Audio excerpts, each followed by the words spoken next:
What's up, everybody? It's the homie True Teller, the street reporter, and today's top question I'm always asked, and I'm asked a lot of shit, man. I get Twitter mentions, DMs, people always asking me questions because they know I'm a street reporter, even though y'all gonna hate and say, man, don't no motherfucker be asking you no questions. They do be asking me questions. But another one of my top questions is, who are the biggest shysters in Chirac music? Who are the two biggest shysters, the two biggest sellouts in this music shit?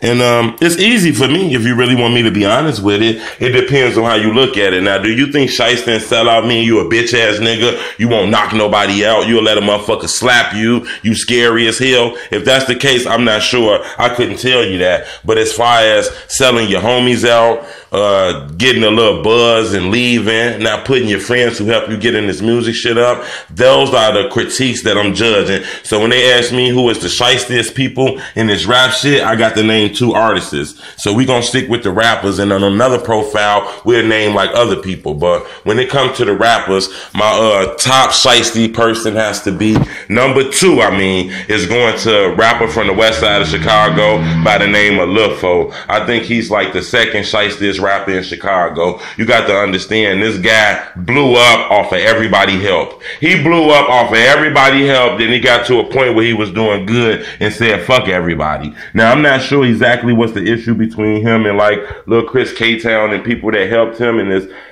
cousin, nephew and shit like that, who helped put him in his music shit, who helped him get free videos, who helped him get studio time and shit like that. I'm not sure exactly what the issue is. Sometimes niggas be beefing, so if you beefing, you can't expect a nigga to come back for you. But if you want to be honest, a lot of LudFoe music in his whole career, he had help on, from the studio time to the beat, to the cameraman, to everything. He just laid the lyrics. So I think a lot of people have to understand that once he got the buzz into his videos, started doing 10 million plus, he started getting interviews.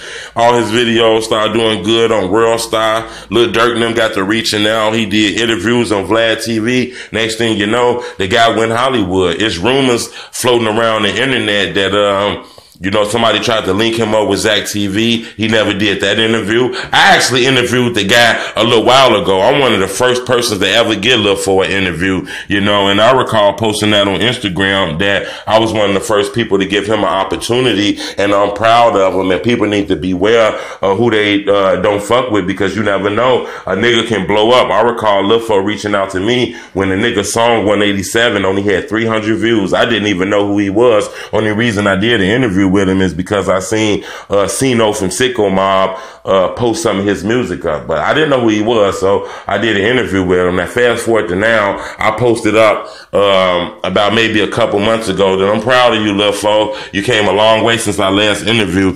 This nigga DM'd me and told me, look bro, you don't got to be telling the world we did an interview. You know what we did. You don't got to tell nobody. Damn bro, what the fuck? He want me to be quiet for my help. So I think he got to be the second shystest person in this music shit after turning his back on Lil Chris K-Town, Nephew, and a few more other artists. I'm not sure exactly how street cred is, but when it comes to the heart and the morals, he a shyster. Number one, we all know, Famous Dex. I keep telling you, Dex, you don't owe nobody nothing. Lil J a grown man. Any trouble Lil J get in, he got to get himself out of trouble. Lil J can't look for no other grown man to spend $80,000 and get him out of jail. Hell no. I don't think Famous Dex have to pay his bond. I think it would be cool if he had a lot of money to do it, but I don't think that shit up to Famous Dex. You're responsible for your own actions. My problem is, the guy got an $80,000 bond, I guess. He trying to raise $80,000 to get out of jail. So far, they only raised $400. Bro, Lil J was your homie. You ain't put 35 cents on the nigga books. You ain't put a motherfucking $1 to get a pack of oodles and noodles. I was told that the super donuts cost 70 cents in the joint or in the jails. You ain't put that on his books. You ain't put nothing on his books. Y'all were enemies before you blew up. Y'all was close best friends. He got locked up and asked fuck Lil J. I just think something shiesty about that. I don't feel like the guy should spend his whole life savings bonding the nigga out of jail when he didn't get the nigga in jail, but I do believe he has a duty to at least make sure the nigga got $100 on his books every month.